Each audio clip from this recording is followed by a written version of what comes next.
I pledge myself to honor always the flag of Guyana and to be loyal to my country, to be obedient to the laws of Guyana, to love my fellow citizens, and to dedicate my energies towards the happiness and prosperity of Guyana. Thank you. You may have your seats. Good evening to all of you again, and welcome to this special public lecture on Satellites for Society by Shri Srinivasa Rao Goru, outstanding scientist at the National Remote Sensing Center, Indian Space Research Organization. My name is Jainarine Deonauth, and I'm the Director for the Department of Events, Conferences, and Communication, and I'll be chairing this afternoon's special lecture. Please allow me first to recognize some very key persons in our midst today. First, His Excellency High Commissioner of India, Dr. Amit Telang, and the delegation, of course, from the, please give him a round of applause. Thank you, sir, for coming. I know you're very busy. And of course, the delegation from the Indian High Commission. Please wave your hand so that the audience can see you. Thank you very much. Our distinguished 11th Vice-Chancellor, Professor Paloma Mohamed Martin. Our distinguished guest, yes, you can give a round of applause, doing a wonderful job for the University of Guyana and for our country as a whole. Our distinguished guest speaker, outstanding scientist at the Indian Space Research Organization, Shri Srinivasa Rao Goru, please. Members of UG's Space Club, give us a wave, let's see you. All right, students, UG colleagues, special invitees, ladies and gentlemen, good afternoon to all of you again, and welcome again. The University of Guyana is indeed delighted to be collaborating with the Indian Space Research Organization and the Indian High Commission to be hosting this very important public lecture, Satellites for Society. Prior to this event, I must admit I did a bit of reading because I was curious about satellites myself. I don't know much about that, I must admit. And I did some reading, and I was intrigued to really find out the amount of things that our lives are connected to when it comes to satellite signals. I was very, very intrigued. So satellites basically permeates almost every sector, making our lives safer, our lives more efficient, and so many, many other benefits which I'm sure you will learn about later this afternoon. So like all of you, I'm very, very excited. I'm very curious to listen to your presentation. So thank you very much, ladies and gentlemen, once again. So without any further ado, I'd like to invite our distinguished Vice-Chancellor, Professor Paloma Mohamed Martin, to bring opening remarks. Please give her a round of applause. Good afternoon, everyone. And I don't think this is an amplifier mic, right? This is a mic for the online streaming. So good afternoon, everyone. I'd like to, of course, pay special homage to the special invitees who are here, who have graced us with their presence. Our dear friend, the Indian High Commissioner, Dr. Amit Telang, thank you for being here. Of course, the distinguished Professor, Shri Srinivasa Rao Goru, and the team that is traveling with him. Of course, the team from the Indian High Commissioner. Thank you, Narada, for working so hard to get this done. I'd like to also acknowledge the head of our mathematics and mechanical engineering department and former dean of the Faculty of Engineering and Technology, Elena Trim, who is here and who is responsible for all these young faces, I believe, many of the young faces that you're seeing here and many of them online. Because our students are actually off now in the field, engineering students, so many of them will be online. But those of you who journeyed to come up here, we really want to thank you for doing that. Thank you for being here. I wish to also recognize the presence of the director of our Berbice campus, himself, a native of your wonderful country, India, Professor Shri, well, I'm not going to say Professor Gomes. He has a long name, and I always get into trouble for mispronouncing it. Gomatnayam is his last name. The head of our chemistry department is here, Dr. Ketwaru.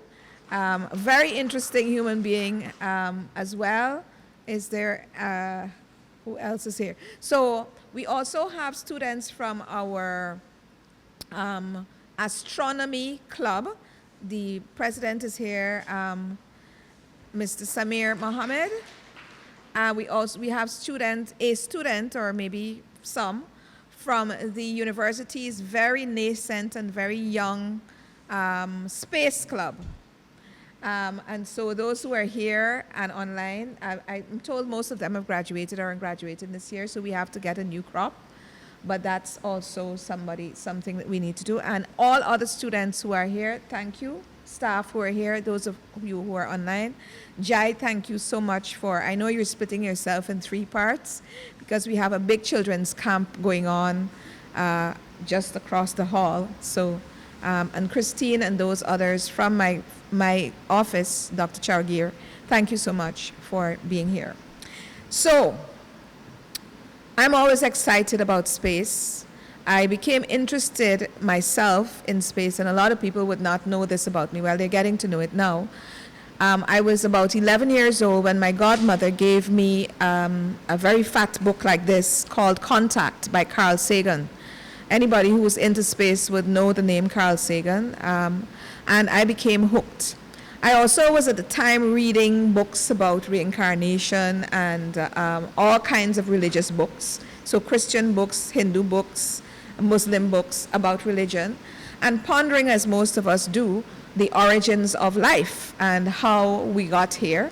And so that kind of influence, because I did go to a Hindu school when I was Ramakrishna for my primary school, and then I was, for my nursery school, I was in a Christian school, so I have all these influences that are always coming into my head.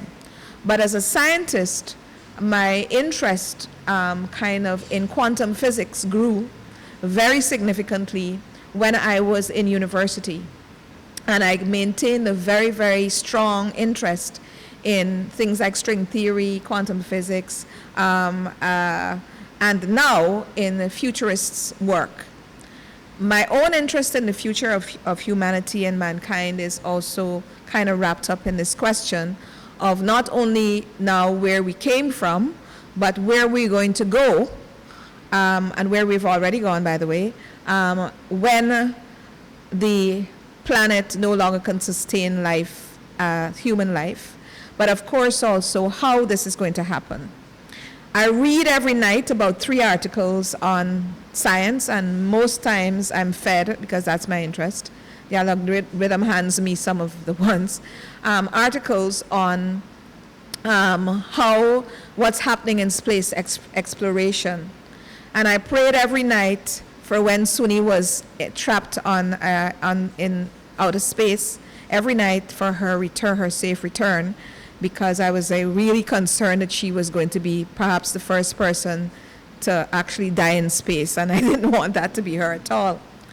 So yesterday morning at 5 a.m., I was up doing a presentation for Space Uganda, because this week is, in fact, International Space Week, and the theme for this week is around space habitats. And of course, I'm a behavioral scientist, and one of the interesting questions that is emerging is, how do you, when people start to colonize not only planets, but to place whole colonies of people on space stations, because there is a South African who I met online yesterday who is actually doing this work. His project he's called Joel Singh. And his project is to build a space station where there are 500 normal people inhabiting this. And they're actually doing this. The question that would have arisen, because remember we're talking about space habitats, because a lot of the technology that is being done now is for military purposes and so on, but these private companies are actually looking at how space can be colonized and how they can actually capitalize for private reasons. People want to go there, look and see how this is already happening, so Blue Horizons and all of those. But this is to live in a mission with 500 people on a station. So how are we actually going to, how is this going to happen? And so we got to talking about space psychology, right? Because in order for anybody, as you know, to go into space, their minds have to be able to deal with all of the various things, just being off Earth, floating, also the confinement, solitary, all these kinds of things. So, and then how does that work on a larger scale now in terms of human beings being there? So I'm telling you all of this to say that while we're looking at the technical side of what is happening, many of us are looking at other sides. So for instance, space law. You might have recognized that somebody has already committed a crime in space, and there's no way to actually get her to be brought to trial because she actually hacked her husband's, her ex-husband's bank accounts from space. And no, this is an astronaut who did this about 3 years ago. And there was no space jurisdiction. There was no jurisdiction for her to get convicted. So this was the first space crime that we know. So there's a whole area of law. And of course, the question of exploring and exploiting asteroids and so on. Just 3 or 4 days ago, the largest cache of gold has been found in an asteroid. And of course, the Americans are claiming it. And these are all these kinds of things. The problem for us is, though, that many of these things are happening just outside of the reach of our people and our region, because the kinds of building blocks and the grounding apparatus that we need to really compete outside of the theoretical realm, which is where I am in right now, just thinking about things but not really doing things, is very important. And so this afternoon, I am very, very personally delighted, as well as on behalf of the country and the university, to really welcome you to bring some substance into this conversation.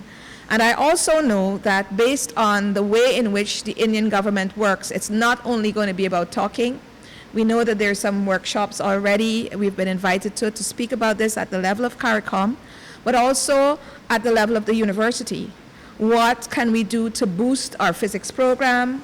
What can we do to boost and to connect our students who are interested in this area, and various in areas that are connected to space exploration, but also doing all kinds of space on Earth, space below the Earth, all of those things, because we are working with NASA also on these kinds of technologies to see how climate modeling, etc. So we do some of that work at the level of the faculty, but to make sure that this now becomes something that is dispersed throughout the country and the university, and that young people and not so young people, because I know myself and Patrick are not in that category anymore, but those who are interested in these things are able to actually access good, firm education and qualifications. So thank you so much, High Commissioner, for making sure that he came to us.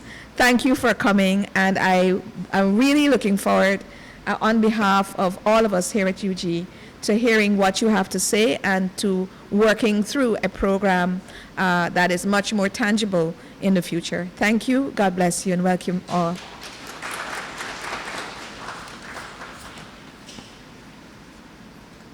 Vice-Chancellor, you have really whet the appetite of our audience there, really bringing so much perspectives to this topic. It shows that you yourself have done a lot of deep thinking in regards to this topic, especially as it relates to space law, for example.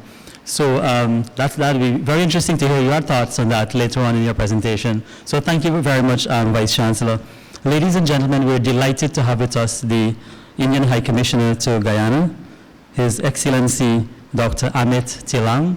and it's my privilege to invite a student of the UG Space Club and student of the Faculty of Engineering and Technology right here at the University of Guyana to introduce the High Commissioner. Lemuel, may I please invite you to invite the High Commissioner to introduce the High Commissioner.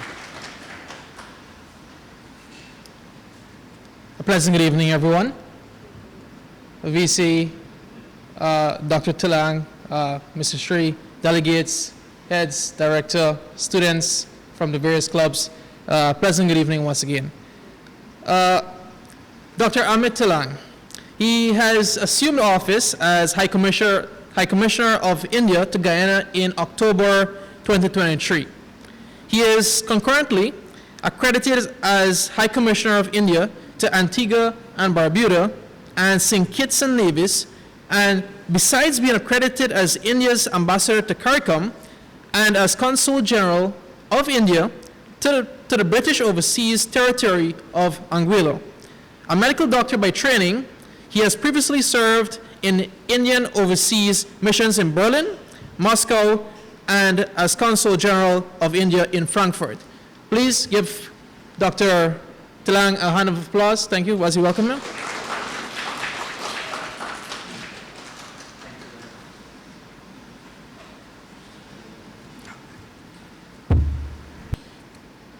Honorable Vice-Chancellor, Professor Paloma Mohamed, Mr. Jainarine Deonauth, who is our chairperson today, and thank you, Mr. Lemuel Williams, for that very generous introduction. So thank you very much. We have a distinguished scientist amongst us today, Shri Srinivasa Rao, outstanding scientist from the National Remote Sensing Center of Indian Space Research Organizations, and two of his esteemed colleagues who have also joined us from Indian Space Research Organization in India. Other distinguished guests, esteemed faculty members, and dear friends.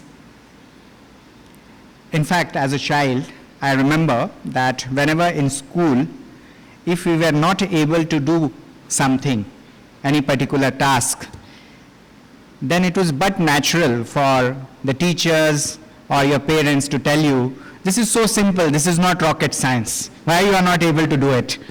So for us, rocket science has always been something which is very difficult to understand, next to impossible kind of feat for common people.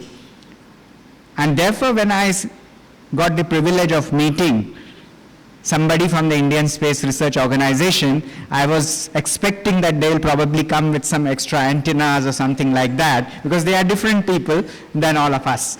But fortunately, I must say, when I met the three of them, I felt that, and that's in fact the reason why the topic which we have chosen today is satellites for society.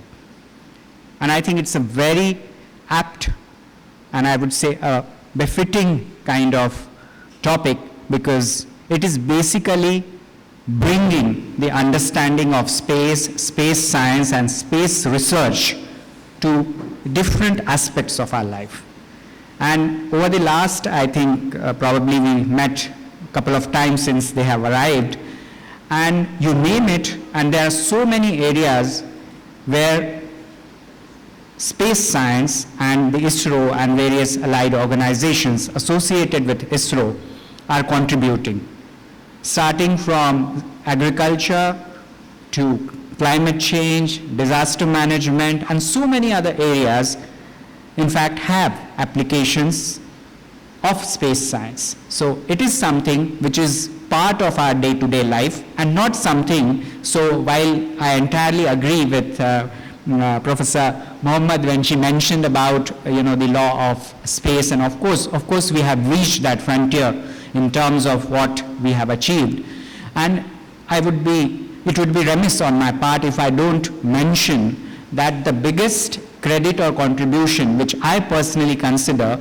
of the Indian Space Research Organization, whatever little bit in terms of the history, the origin, and the contribution of ISRO that we as laymen we are aware of, is how they started. And one of our very renowned scientists, who later on became the President of India as well, we still have, in fact, and whenever we talk about the history of Indian space research, we always see that picture. How the scientists from ISRO at that time, they were taking parts of a missile or a rocket on a bicycle, and how they worked hard and achieved where they are today. And in fact, it was also the case, and that probably is something which makes our topic very relevant today, is this was always considered that it is something part of a privileged club. Only the developed country, the rich country, they can afford to invest in space science or space research, and it is not something which a developed country, a so-called poor country can do. And in fact, it was proven by ISRO's prowess that when there is a will, there is a way. And it is that way is not only restricted to road, but all the way to planets and the entire universe. So recently we have also seen some of their feats in terms of the Mangalyaan, the Chandrayaan, and so many other things which probably I am sure when we see the presentation, Professor Rao, Mr. Rao would throw much more light on. But let me end by saying that when it came to how this visit fructified, I must say credit also goes to two of the visionaries, and one of them is, of course, none other than His Excellency Dr. Mohamed Ali, President of Guyana, because the moment I mentioned to him that would you like to have something related to space as a joint research kind of activity between our two countries, he immediately told me I would have liked it yesterday. So that is the kind of response that we got, and in fact, the first time we arranged a meeting, some of our scientists were alarmed because the moment I mentioned to them that, you know, His Excellency himself is going to join this virtual meeting, they were surprised. They said, how is it possible? How come President of a country is coming to talk to us? But not only did he join that virtual meeting, he heard and saw all the presentations, and then he said that I want you people to come visit Guyana and tell us what we can do in space exploration in terms of research and how to take it further. So I think that was the first part, and the other visionary which I must mention is our own Prime Minister, Honorable Shri Narendra Modi ji, because when he visited Guyana last year in November 2024, one of the announcements that he had made was cooperation with CARICOM countries in terms of whatever we can offer from our side. And in fact, this is something which I would like to share also with our delegates who are visiting us from India, that in Guyana, we have had a long history where our people have come in terms of scientific research, and we have an example here of Professor Gomes. As Professor Mohamed mentioned, he came from India, and in the same way we have many other people who have come, who have contributed in terms of agriculture and several other areas. But in my the memory that I have, probably we have not had anyone from the ISRO side or space science side visiting Guyana. So I think we have made a very good beginning, something definitely beneficial, and I would say mutually beneficial would come out of it, because as you were mentioning the other day, I think Guyana doesn't probably, I mean, of course there's a recognition, it's known globally, but one of the biggest strength of Guyana is the kind of biodiversity, the richness that you have. And I think that makes Guyana, so these days we only talk about oil, but I think what is more important is this resource which Guyana has and how it can be utilized in terms of what are the opportunities that could come out of this very rich resource. So on these things as well, our visiting delegation has some very, I would say, valuable kind of observations to make. So I would like to end by saying that today we are making a new beginning, and only sky is the limit. With these words, let me once again thank all of you for giving us this opportunity, especially to Professor Mohamed for allowing us to have this lecture here in the university. And I hope, and I can assure you from the Government of India and the High Commission side, that whenever any kind of support is required for your students, for your faculty to engage in anything related to physics, astrophysics, space science, we are always there. We have a special relationship, and that relationship is going to be even more special from today onwards. Thank you very much.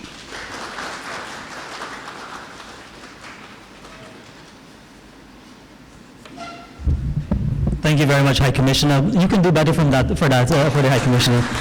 Right.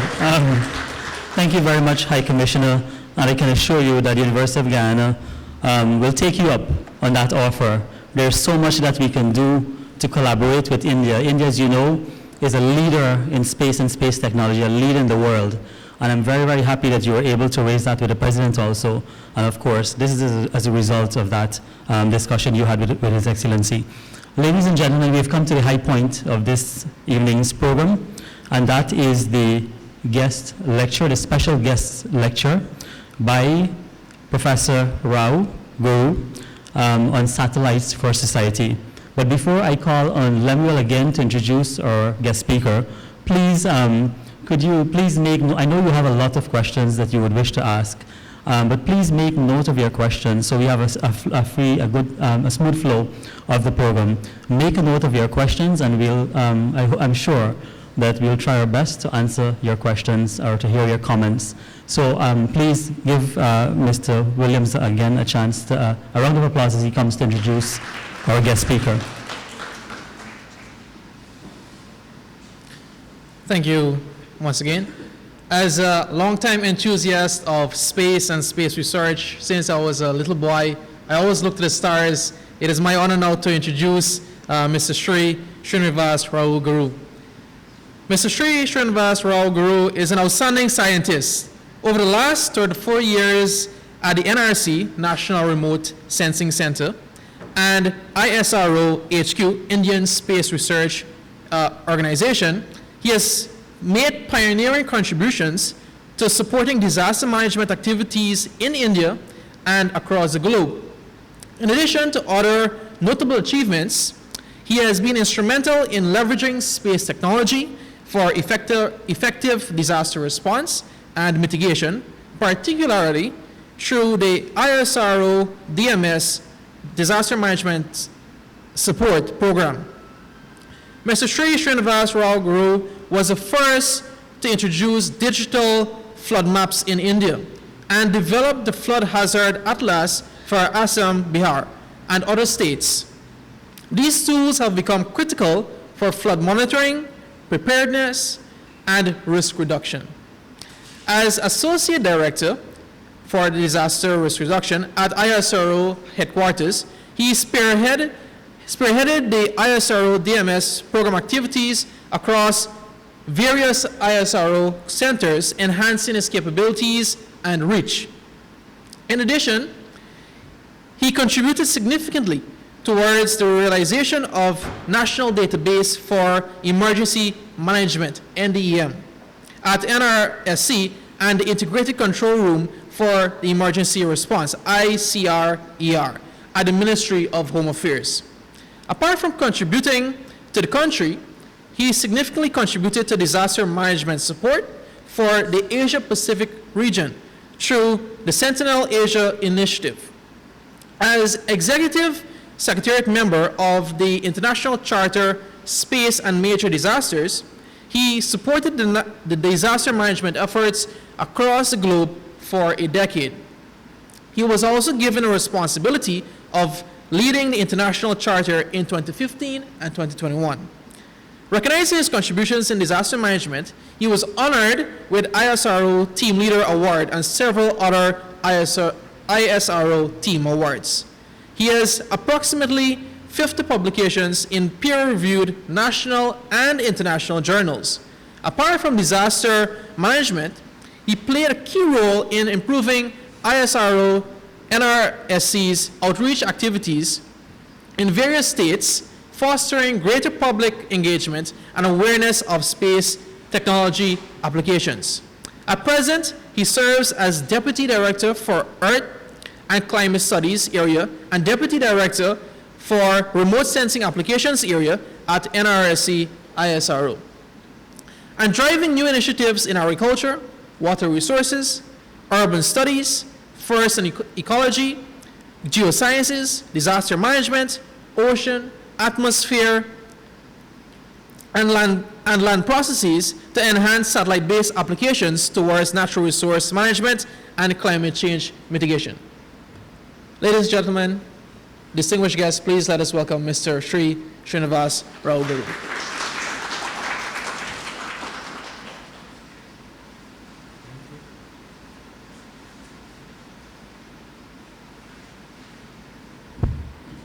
Respected Professor Paloma Mohamed, Vice-Chancellor, Honorable Dr. Amit Telang, High Commissioner of India in Guyana,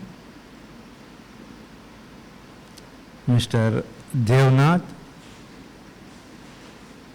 Director, Department of Events, and esteemed guests here, my colleagues and young budding scientists of Guyana. Very good evening.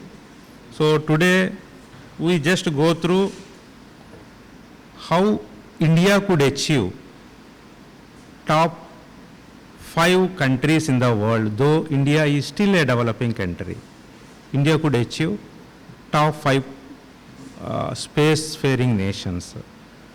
Just we will discuss what India is doing. Is it a fantasy like at our childhood we see, or is it a real opportunity to serve the society? So these things we will discuss. Yeah.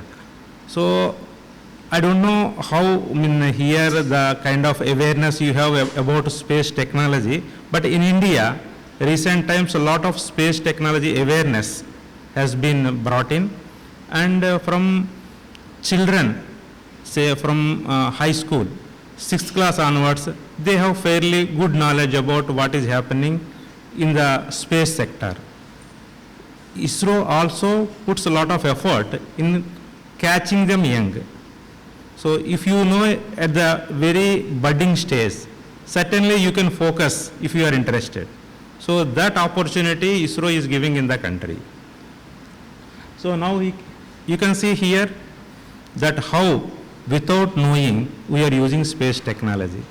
Like Guyana, Indians are also very much fond of cricket. Whenever it is happening, wherever, we want to see it live. So how we see that? So there are satellites which are transmitting these signals to our home, direct to home. So satellite technology has matured to a stage where whatever is happening outside, you can directly see sitting in your home itself. So direct to home you are getting it. Majority of the people, they are not aware. But just while watching, we also want some food. Okay? There is another set of satellites which help to order the food from home while watching cricket. So just use the apps for that, you will get the food in minutes. This is location based. Earlier one is a communication satellite which sends the signals to your home.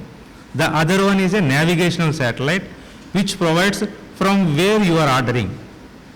So food will come.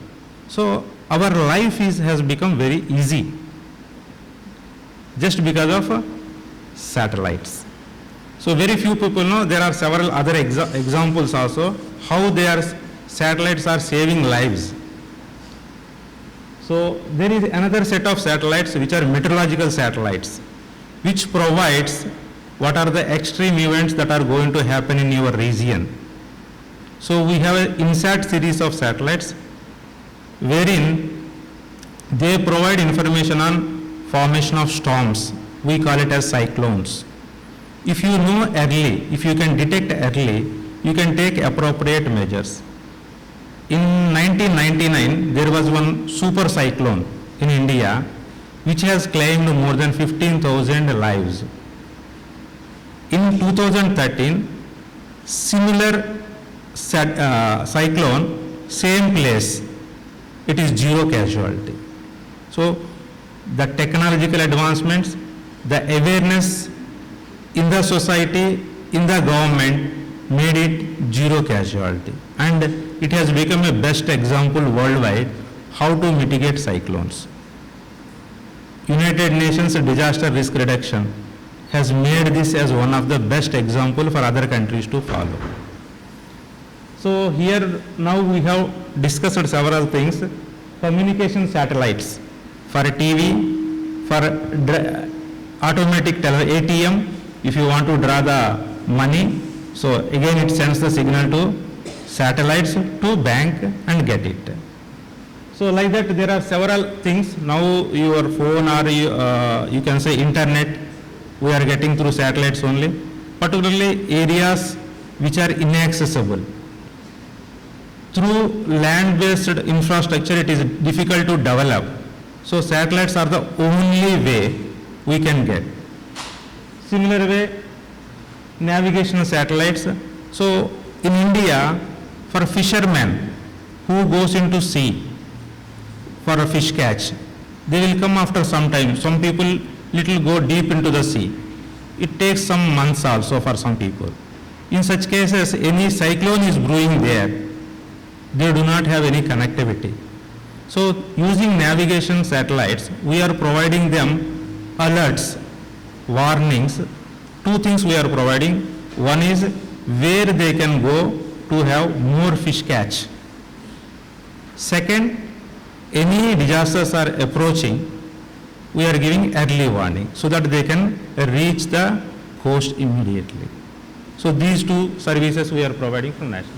Other one is the Earth observation satellites, which we work with that, which are going to help the society mostly from resource point of view. This is the Indian space program.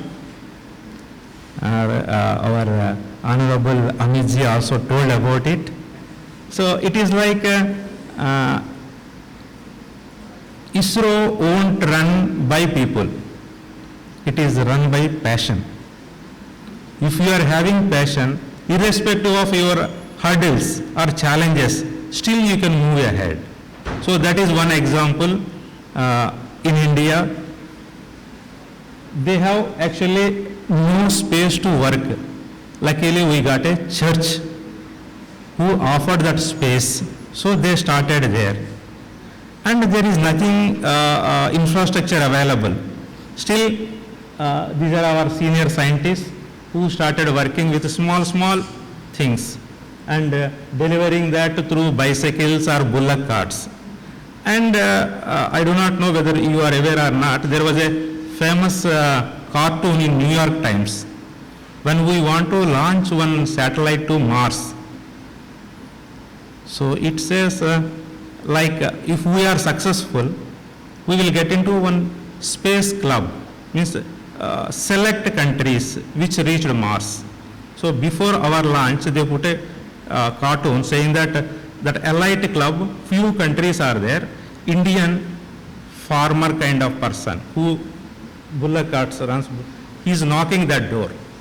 Means India is has been shown in that fashion. But after that launch, they again apologized to India. So initially we put a lot of effort, we are like that. And today, next slide. Yeah, you can see our achievements. 131 space missions we have done, not only ours, but 433 for other countries. 34 countries satellites, 433 satellites we have launched for other countries. And we have launch vehicles started in 1980, whatever sir was referring, Abdul Kalam ji. So he was the person who made us to become a spacefaring nation in 1980. And the kind of leadership in ISRO is that 1979 itself he tried. Same Abdul Kalam ji, he tried in 1979 and he failed. It is very difficult for a country like India, if you invest so much amount and fail in that, means if the rocket goes into sea, so media won't spare. So our secretary at that time, Professor Satish Dhawan, he asked Kalamji to get into the room, and he faced the media, saying that this is an experiment, possibilities of failing is also. So same team which dedicated themselves for the mission will deliver next year. So the next year he delivered that. And this time he told, you have delivered, now you go and discuss with the, with media you discuss. So that is the kind of leadership we have. When something goes wrong, leadership will take full responsibility, and for scientists, it is, they safeguard the scientists. So this is the kind of leadership we have in ISRO. So like that we have, after working for this Earth or India, we have started going to exploring other planets also, like Moon, Mars. Next one, please. This is the recent achievement. So Sir was also mentioning about Mangalyaan, that is mission to Moon. And India is the, I told about the cartoon also.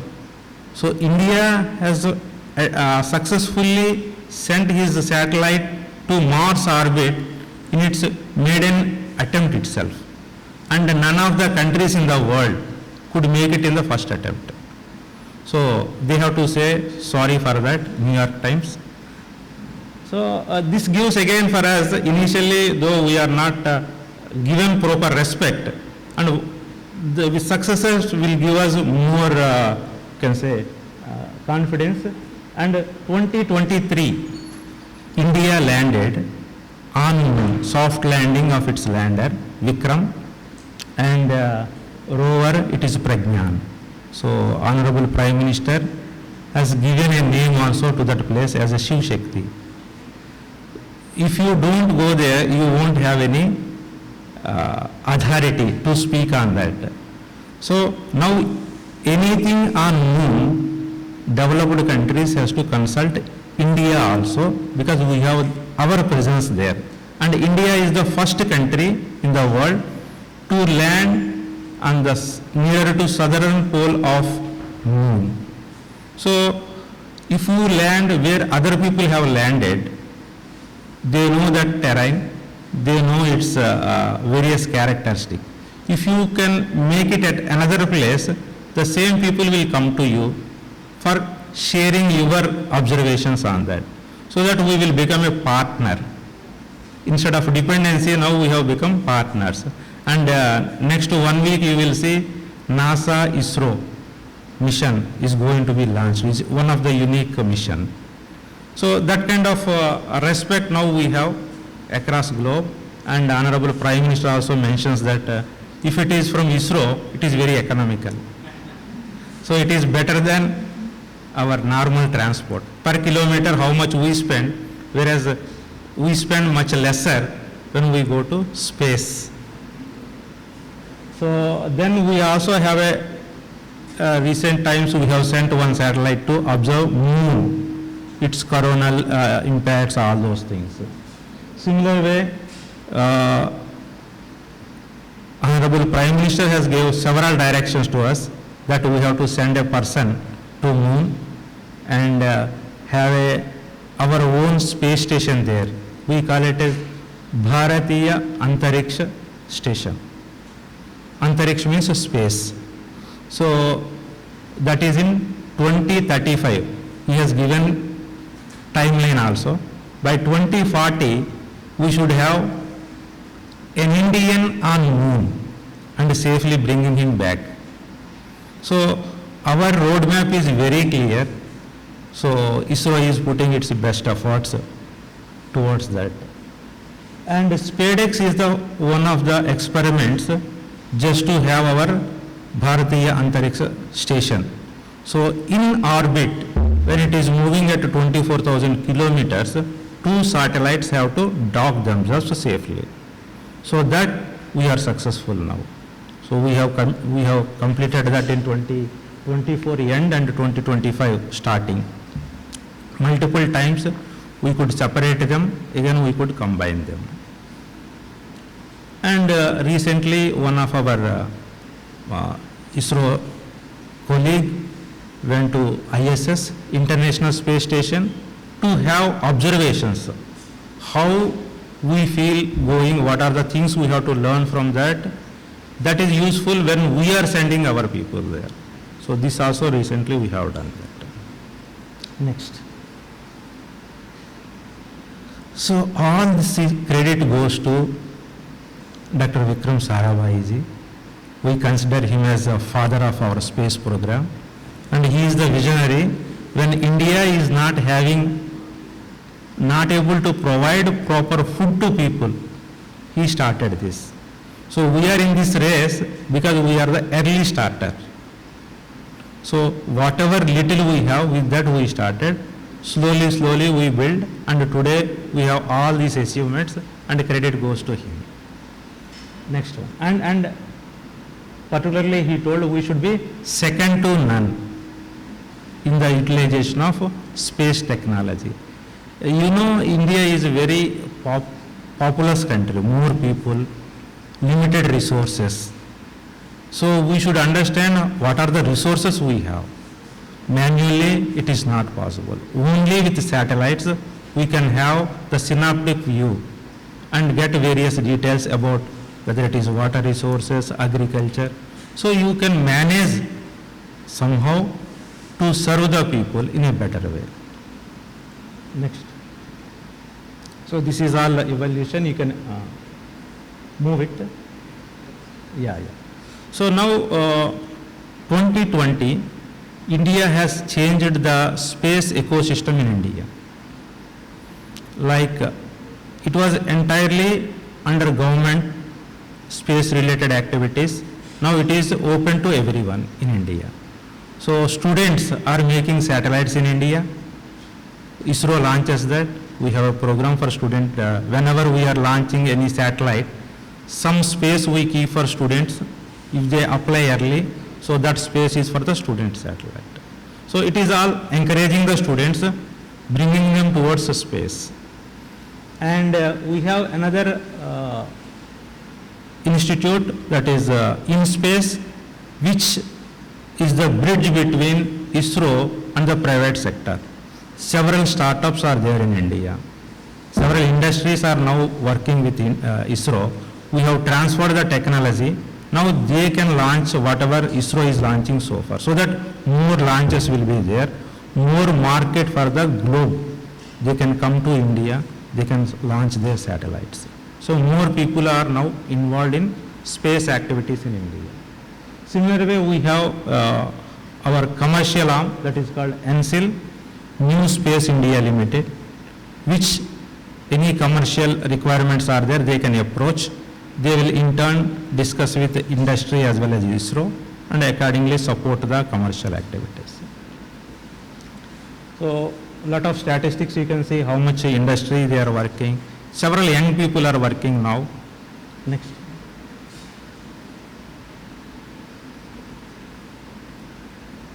So next.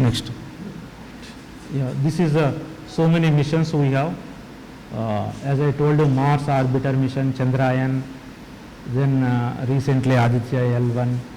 And there are experiments after taking our people to space, again we have to come back.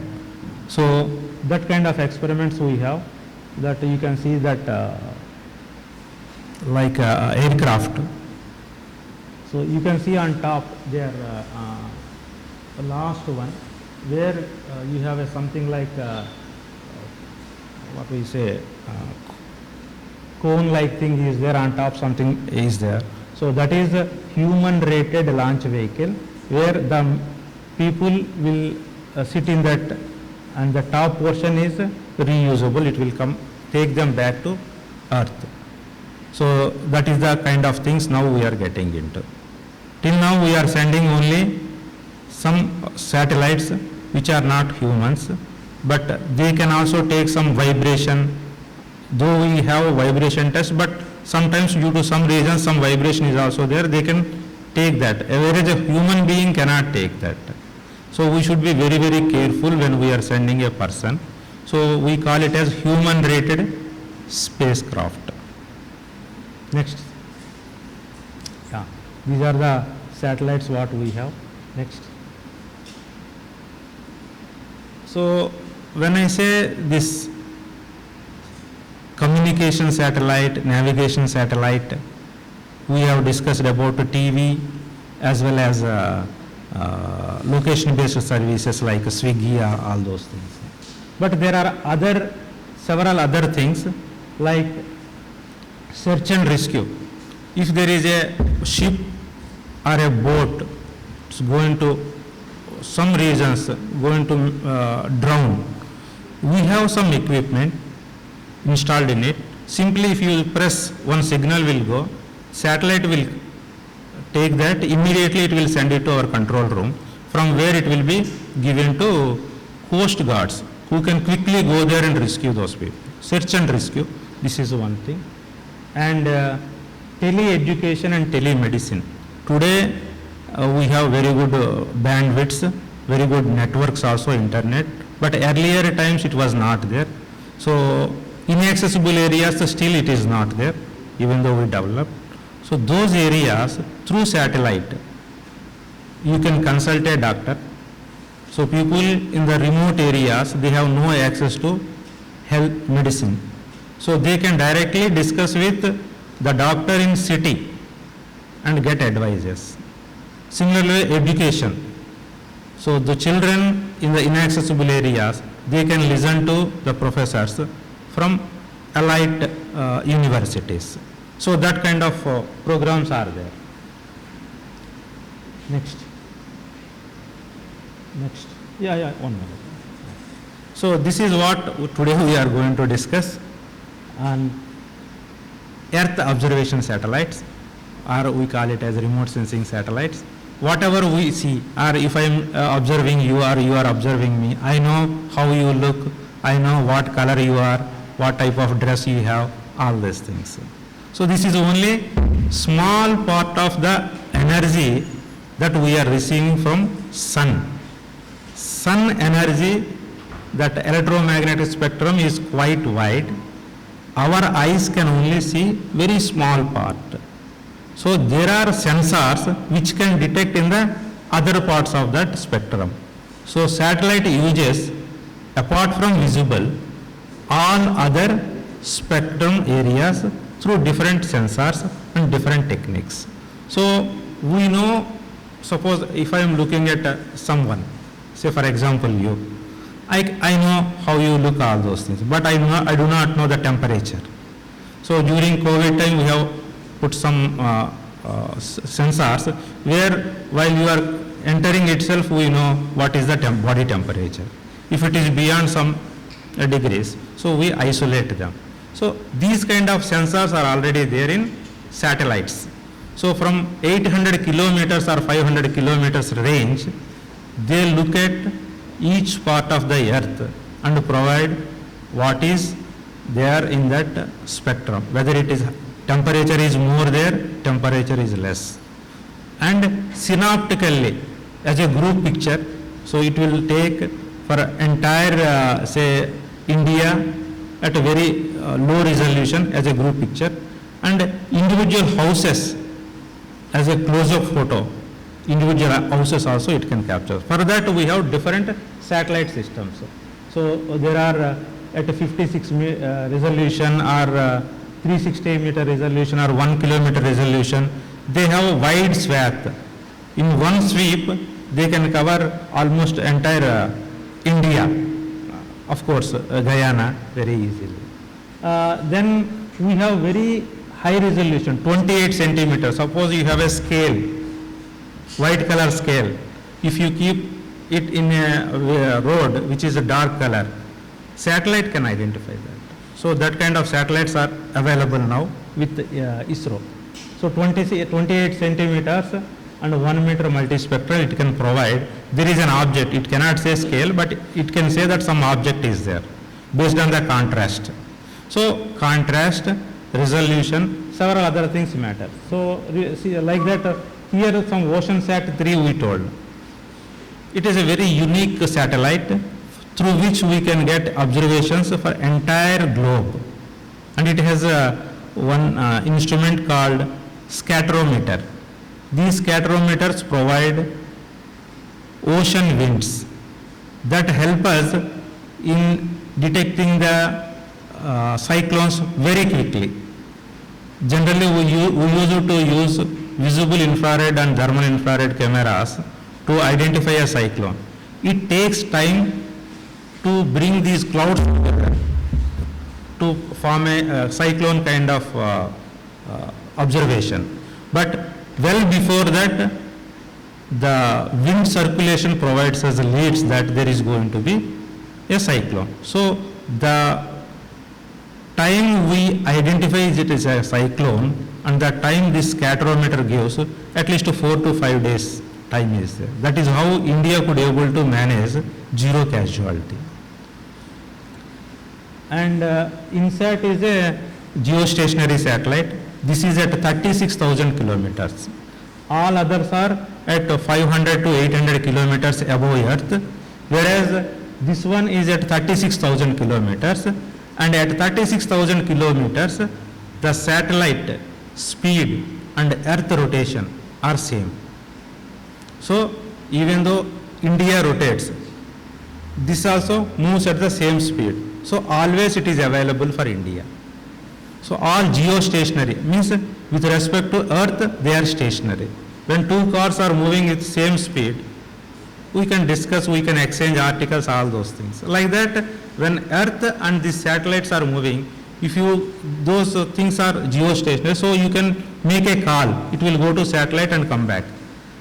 By the time you call, if moves, then you cannot do that. And the same satellite, because it is available at that, so we use it for the meteorological observations.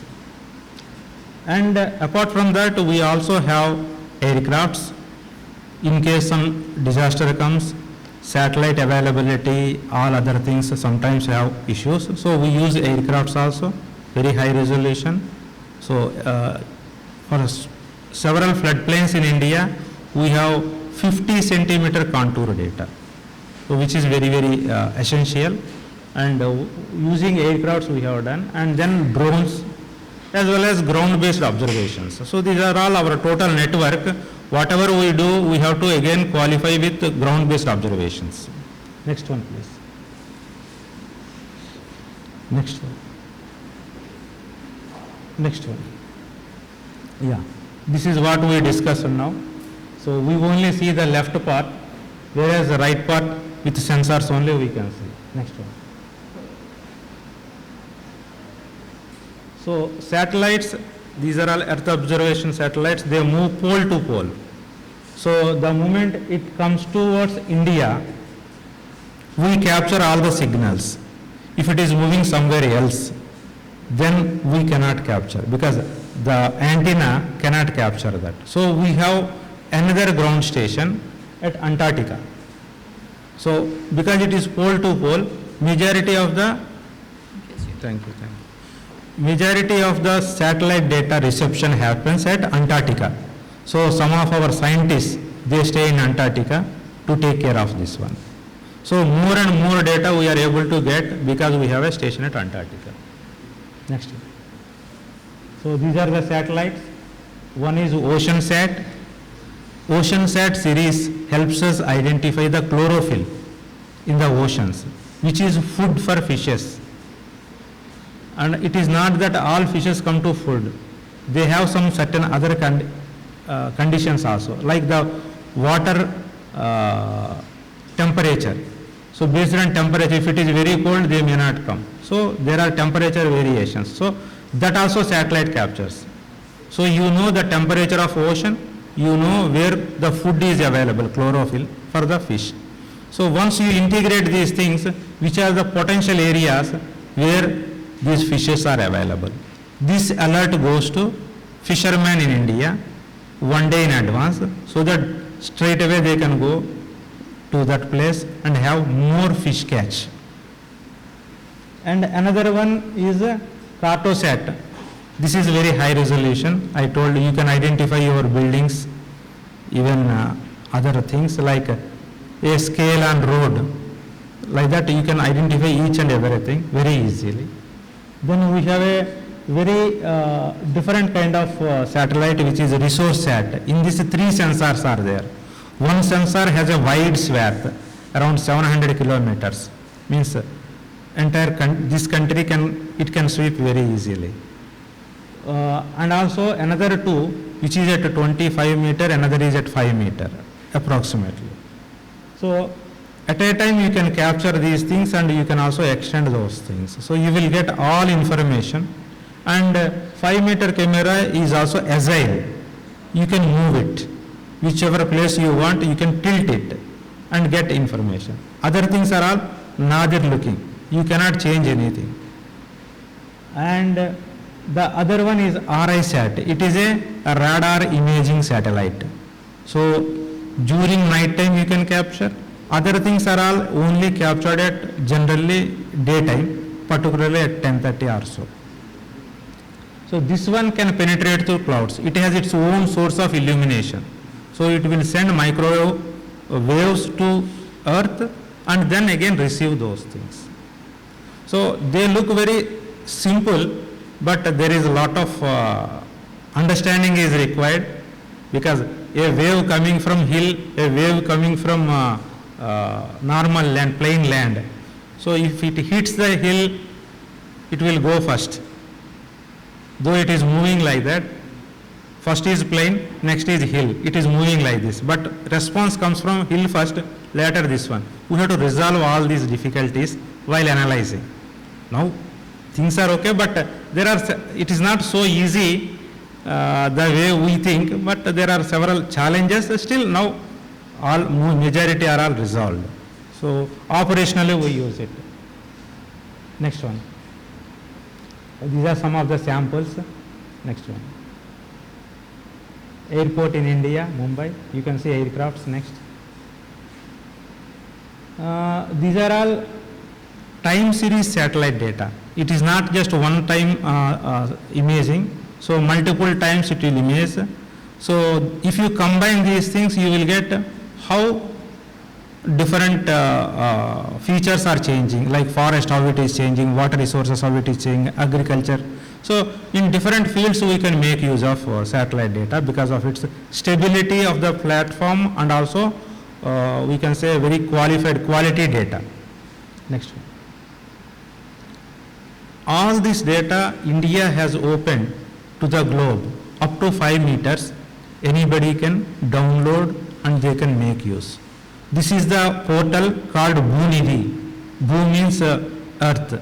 Nidhi means it is the resource. So from here you can download whatever satellite data sets just now we discussed. Next one. Basically these satellites are for natural resources management, whether it is agriculture, forest, water resources, urban areas, anything. So at NRSC, we observe all these things. We provide support to various ministries so that they can make use of satellite-based information. So now it is that all majority ministries, they use satellite data, means satellite derived information, because we derive all those things and make it available to them in a portal. That also we will discuss. So for years we have done that. So time series data is there, so which can provide all the changes on the land use and other things. Next one. So this is agriculture. So agriculture, we can map the crops. We can monitor the crops. Any insects are there, all those things. Then we can also provide yield. How much yield forecasting. Similarly, if there is lack of say water, any drought we can do that. So several in the field of agriculture now India is, and for insurance particularly, so we are using it. So really the person who has lost all his crop should get it, not the other people. So that kind of transparency you can get using this data. So we can give up to field level, which field has good vegetation, which field has not so good because of various reasons. It is a disaster or it is some pest, whatever. And we also monitor this in North India, some states, they burn the residue.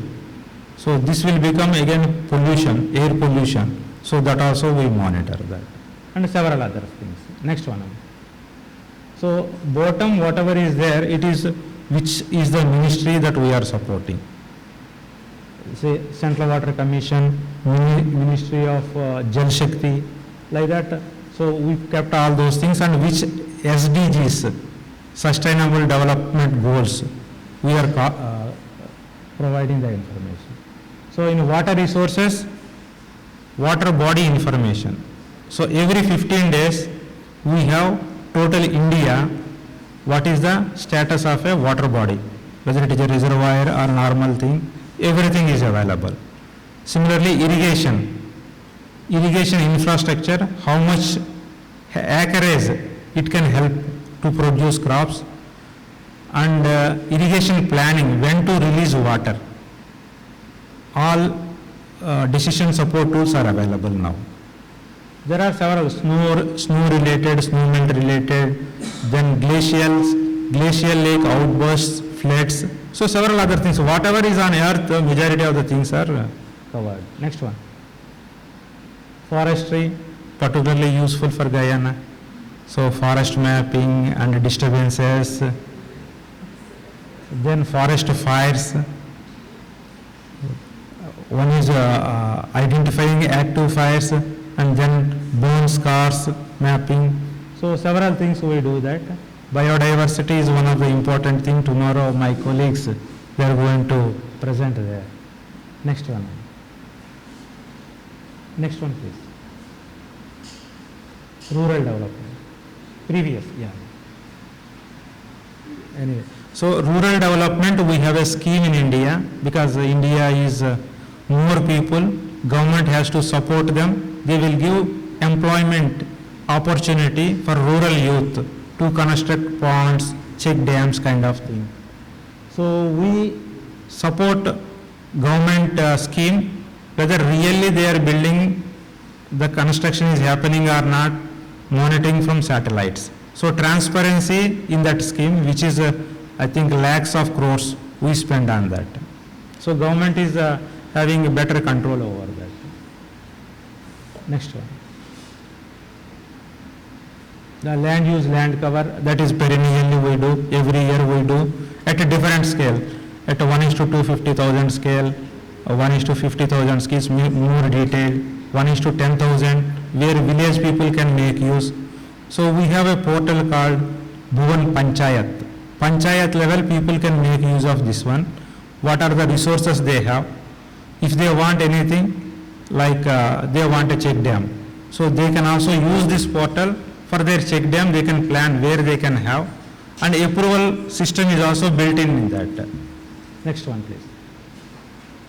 Geosciences regarding landslides, groundwater prospects. For India it is very, very important. Luckily here I don't think that you have any issue with respect to groundwater, but in India we have a lot of scarcity because of again the same population. So we do a lot of groundwater potential mapping, where you can drill your bore so that you will get more water, and mineral prospects, where minerals are available, landslides. Next one. Yeah, so this is what I want to emphasize. Even students from here also can make use of Bhuvan. They can have their own Bhuvan within this, so they can map their neighborhood. In India, some of the school children, they do that as a small project. So they map their neighborhoods. There are mobile apps. You can capture your neighborhood. It will be on Bhuvan, as well as what is the type of area you are living in, whether it is agriculture land or whether it is a city, whether it is some forest area nearby. So all these things people will be knowing that. And majority of the ministries in India, they use as a tool for their database as well as for decision making. So I encourage, if you, any children wants to use this one, we can also help them later. Next one. Next one. Disaster management. You know, India is a very, very disaster prone country. We have floods, we have cyclones, we have landslides, we have forest fires. So it is very important to have knowledge about it, and we should also capture the disaster footprints in the country. So we have captured with satellite data where which type of disaster is there. So having some 20-25 years of data, we know which village is affected by floods perennially, are affected by drought, is prone to landslides. So all this is available, and we also provide early warning for floods. So there is a specific agency, we support them. Early warning for landslides, that is rainfall based. So like that, several other things we do. We have released several atlases identifying the villages which are disaster prone. Next one. So this is the portal. This is not accessible to you, but you can have look at it if you want, so that you can develop your own portal. So in India, several students comes to us for projects. They also make some additional functionality in the portals.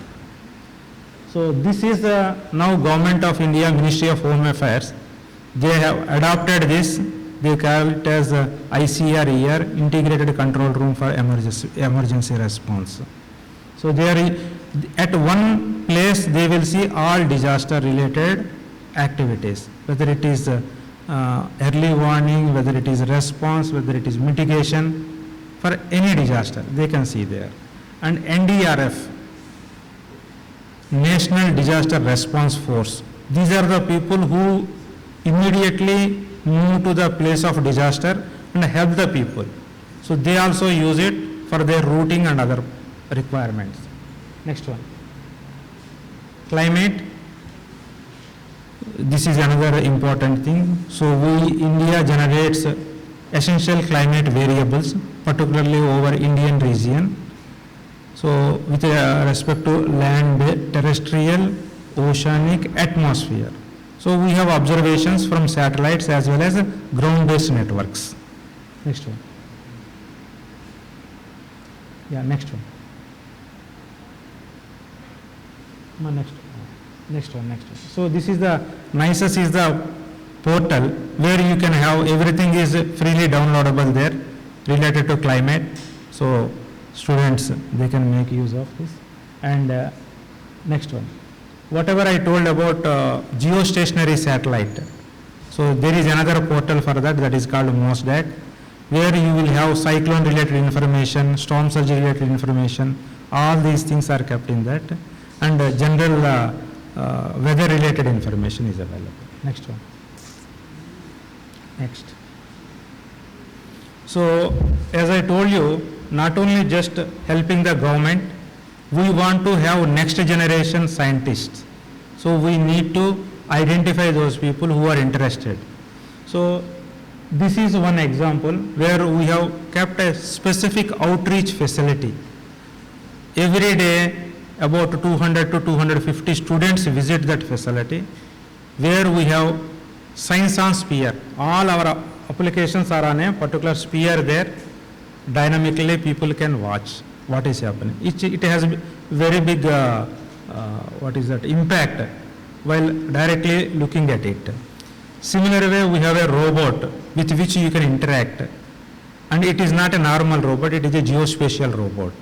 You ask anything, it analyzes satellite data and provide information, not from internet. So we have another thing. See, everybody cannot reach us. So we have a Space on Wheels mobile exhibition, and this exhibition, this bus will go to several villages and all children are getting benefited. In Maharashtra, sir, Vidarbha and other areas, more than 10 lakh people we could able to. There is one organization called Vibha. So with them we have done that. So several students comes for internship, and we have capacity building at Indian Institute of Remote Sensing. Whatever I am just explained to you, all these things as post-graduation or certificate course or PG diploma is available at Indian Institute of Remote Sensing at Dehradun, northern part. And IIST, just now we discussed, somebody is interested. Someone is interested, no? You. So all related to satellite technology, building rockets, building satellites, astrophysics, space science, all those things are available at IIST. It is at the southern tip of India, Thiruvananthapuram. So we enable people and we give a lot of support to industry as well as startups. And with academia, we have very good network. So we establish ourselves within that academic institute. Particularly, India is famous for IITs. Each IIT has a separate cell where they do research. Whatever components or whatever challenges we have, they try to help us. Similar way with normal university also, we have a program called Respond, research related. So people can apply for that, and based on our requirements, we select that and we sponsor those things. So like that, we have lot of academia support as well as industry support. Whatever launches we are making, majority of the components are done outside, not in ISRO. Only few components are done in ISRO. Majority, we give the drawing to them, they make it, and now we transfer the technology of our PSLV. PSLV is our workhorse. So now L&T and few more people, they are going to launch this year first development flight from private organizations in India. So like that, we have a big ecosystem where several people are contributing now. Several young students, they are starting startups, and from where I came, Hyderabad is again a startup. For startups, it is the one of the best place. Skyroot, they launch they send launch vehicles. Dhruva, they send satellites. Like that, there are several other things they are doing it. Next one. And one more thing is that at 9th class or 10th class, 9th class students, we take and for 2 weeks we keep them with us. They will be with us.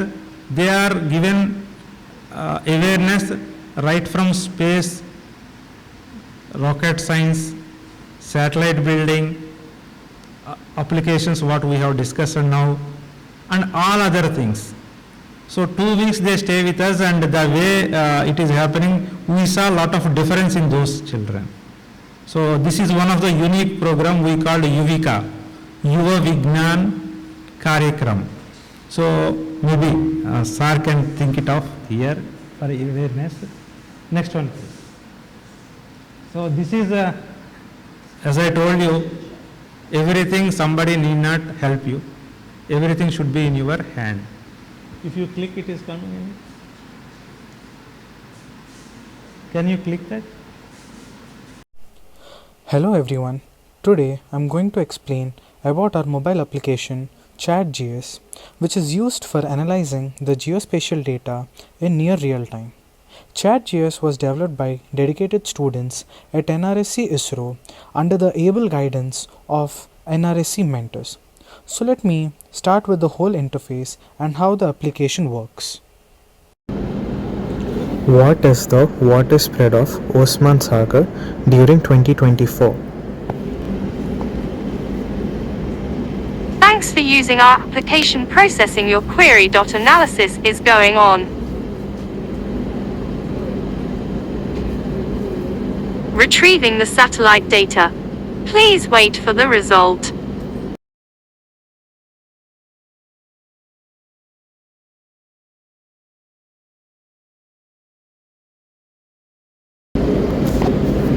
The maximum water spread of Osman Sagar during given period is 19.5 square kilometers 2024 to 10-24.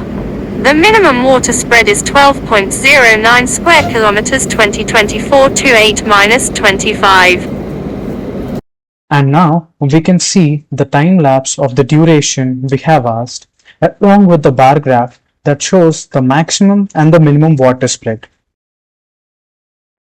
Now you will be able to look at the history of queries asked, and also you'll now be looking into the visualized reservoirs where you have all the locations of the Indian map that could be the north, south, west and east. I have selected on Telangana, where you can see all the reservoirs which are present in Telangana, and you can do this the same with all the directions that could be the north, south, east or west.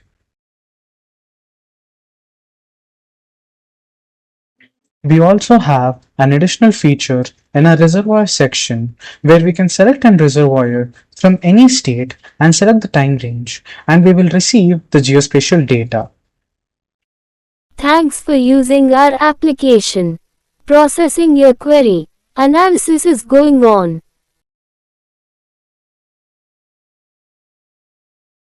Retrieving the satellite data. Please wait for the result. And this data can be shared via WhatsApp or email in a form of a PDF. The ChatGIS mobile application can understand 9 different regional languages. We can also change the theme of the mobile application to light or the dark theme. In the help section, we have the most frequently asked questions and the answers for them, which helps in people in understanding our application in a much better way and convenient manner. And in the About section, we have about NRSC, which redirects you to the NRSC ISRO website. And also, we have about a ChatGIS, which also gives you a whole explanation about a ChatGIS software.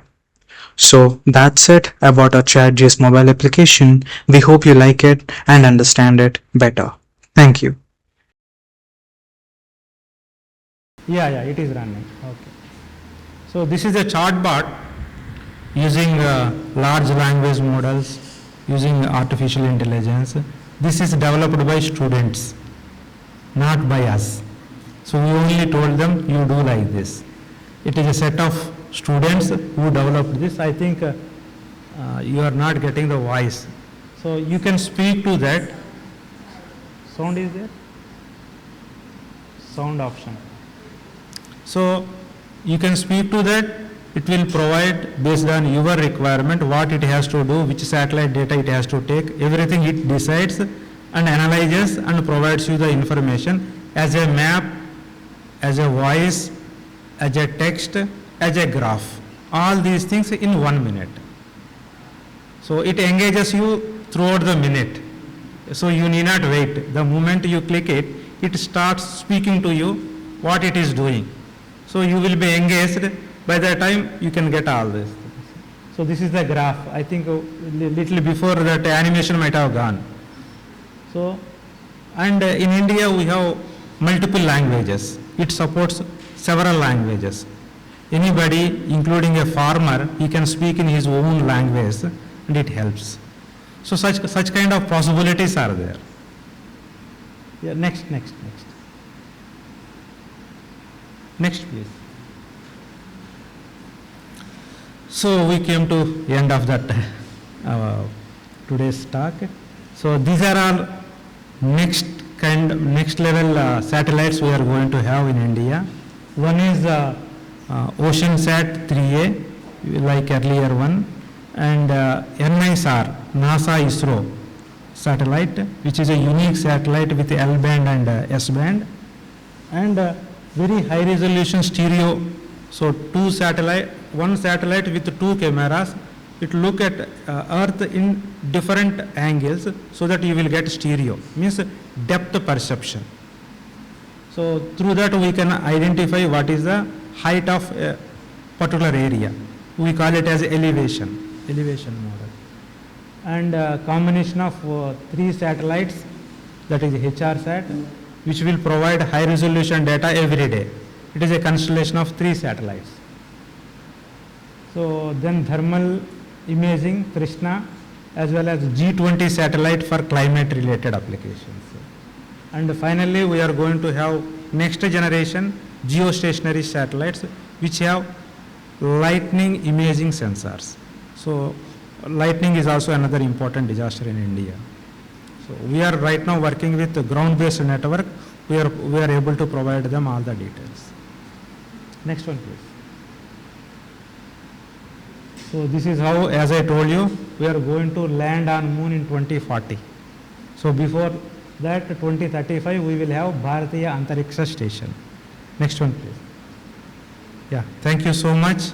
I think I took more than given time. Any questions on this? Thank you very much, Professor, for that insightful presentation. Please give me a round of applause again.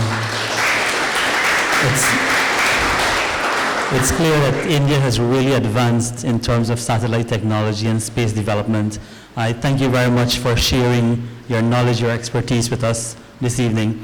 So, sir, would you like me to put a chair for you to sit, if you don't mind to take the questions? You stand. You good? You stand? Okay, good. So we're now open for questions.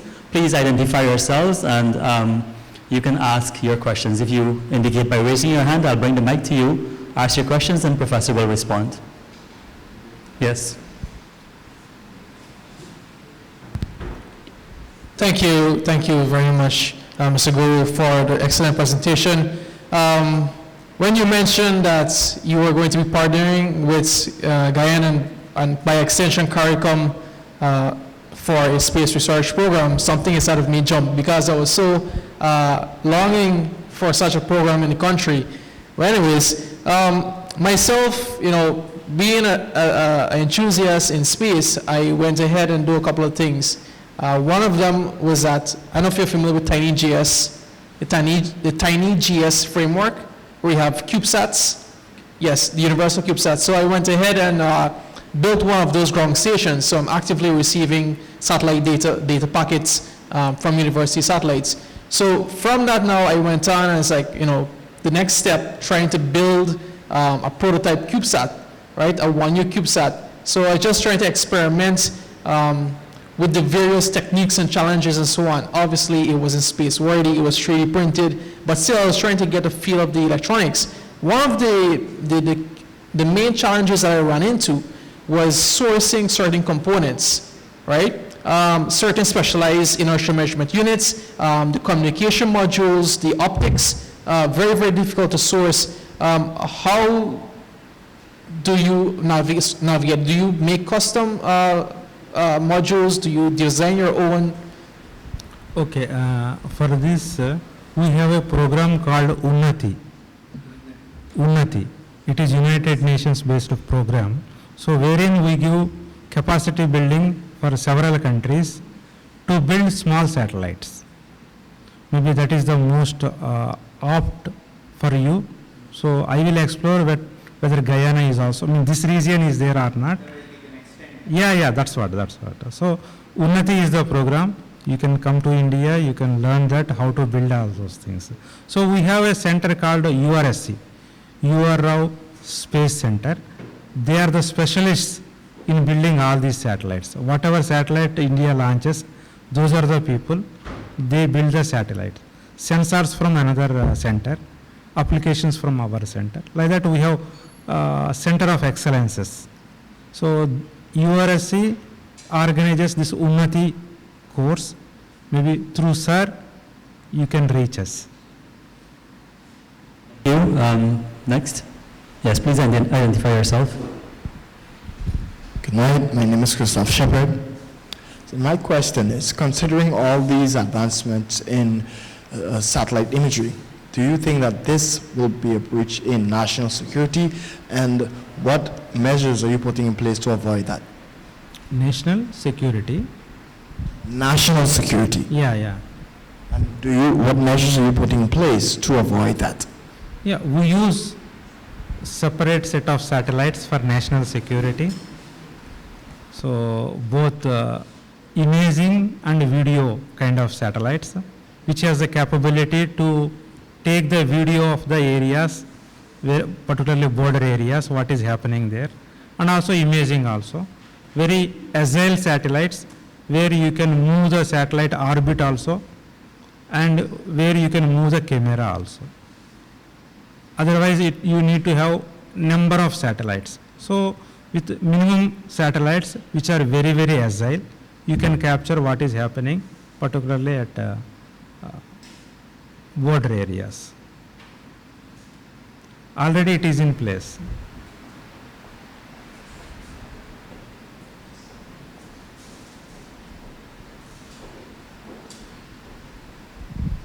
Thank you. Good evening, and a very, very interesting presentation.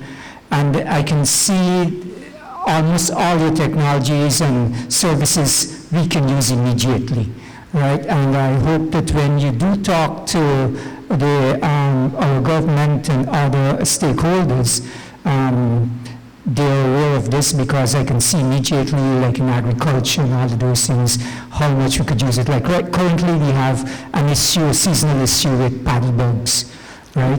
They're just paddy bugs that would attack the rice in its, when the seeds, when the rice grains are now developing, but it's still milky in there, they tend to attack it and suck that out and cause extreme loss in thing. And because of the fact that they migrate and then come back in, it would be interesting to see where they migrate to, so we could attack them there before they actually come back in. So that's one of the things that I can see it immediately.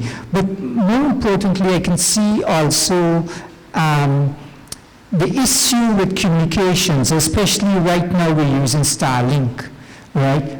Do you have the analog to Starlink that can maybe meet here?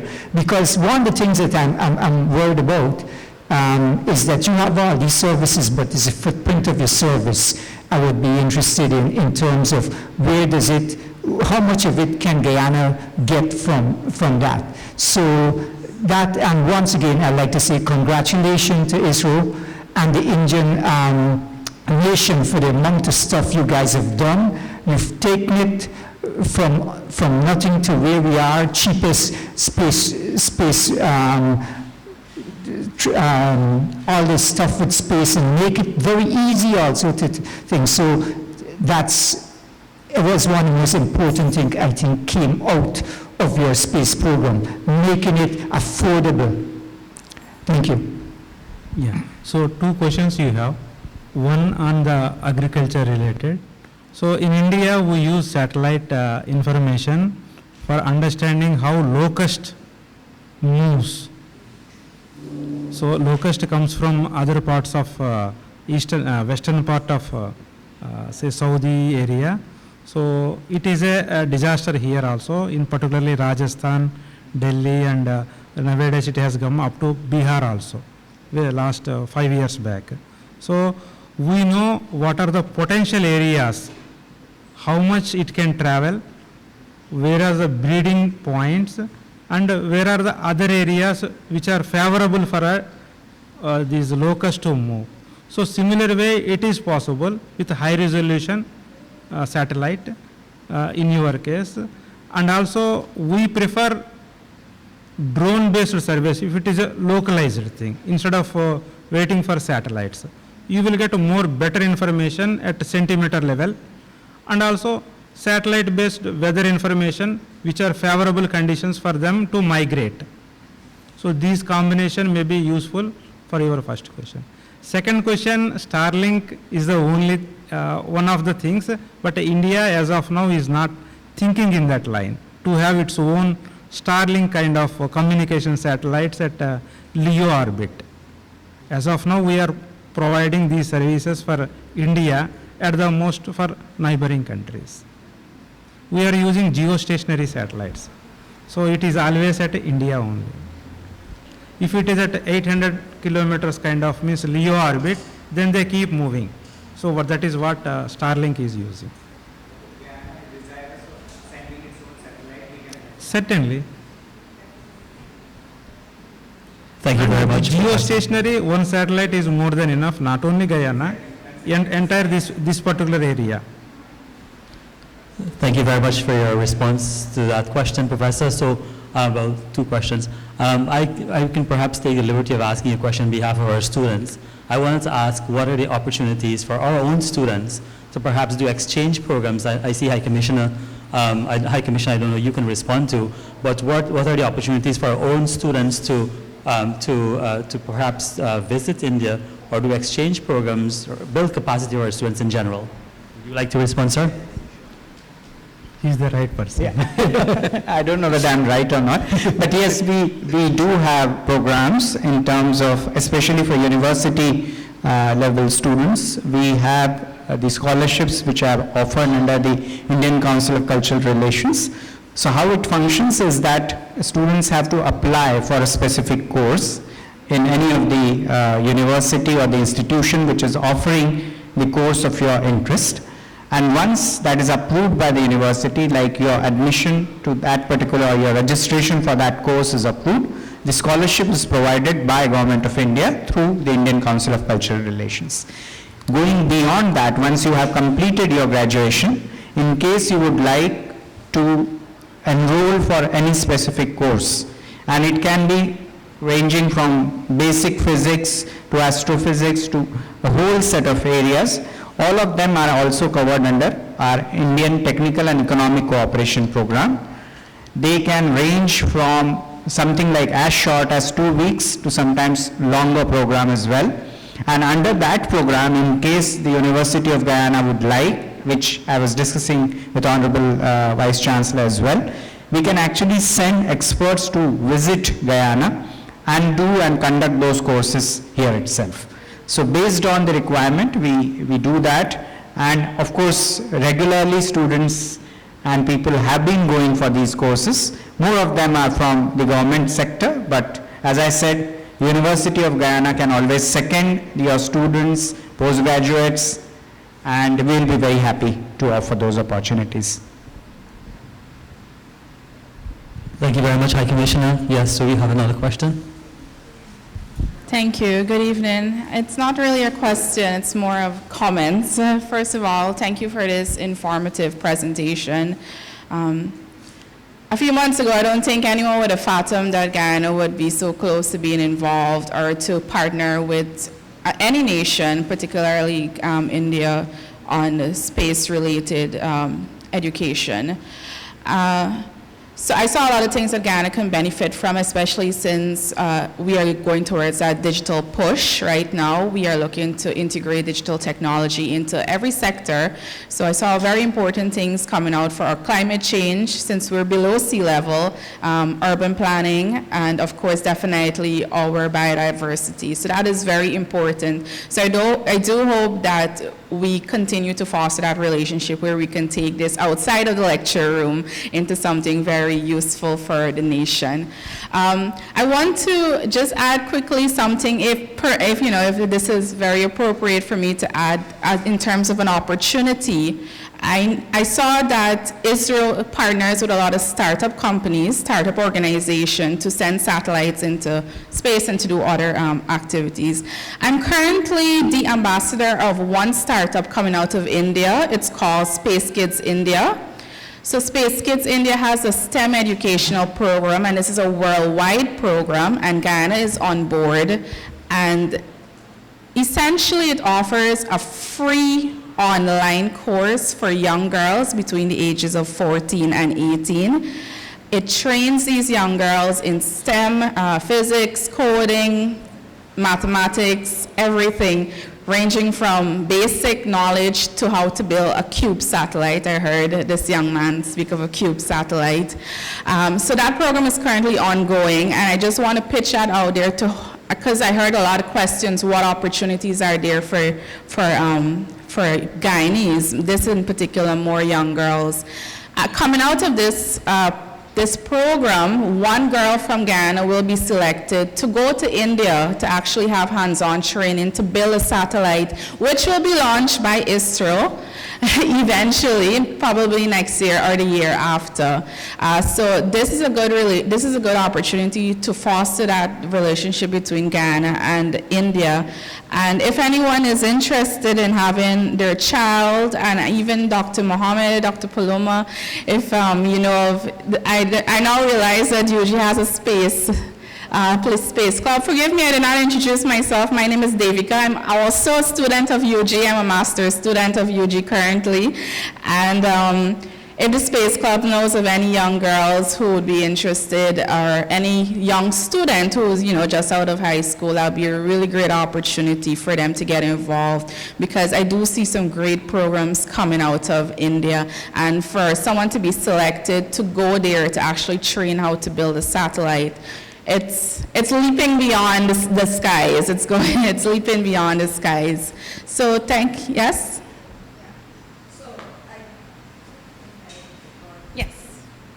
So I'm delighted to know that this is happening, because this activity was supposed to happen tonight in GWLT, where we have 100 children who have been coming to a residential camp here on campus for the last 4 years. The idea is for them to accelerate in STEM, and one of those girls from Region 5, because these are 10 children from each region. One of those girls, when she came in, which was 4 years ago, she would have been 10, immediately said that she was interested in space. So I would like to take you over there after this and introduce you to her, because that's her dream, that's her passion. And this is just a marvelous, I think, coincidence or serendipity or something. So I also need to get your number, but we will take you over there as soon as we're done this. Thank you very much for doing what you do. Thank you too. And I want to say thank you again for the opportunities that India continue to offer. I have benefited myself. Just last year I went on an iTech program. So I'm so grateful for the opportunities and the relationship that Guyana and India continues to foster. Thank you. Thank you very much, and I'm glad we're having this conversation, so it allows us the opportunity to network and share contacts, especially our students are here. And I'm also a beneficiary of an iTech scholarship, so I myself was in India, and I've seen the level of work that you're doing, wonderful work. So thank you all again. Is there any other question that you wish to ask, or comments, or students? Okay, you wanted to ask something? You wanted to ask a question? Yes.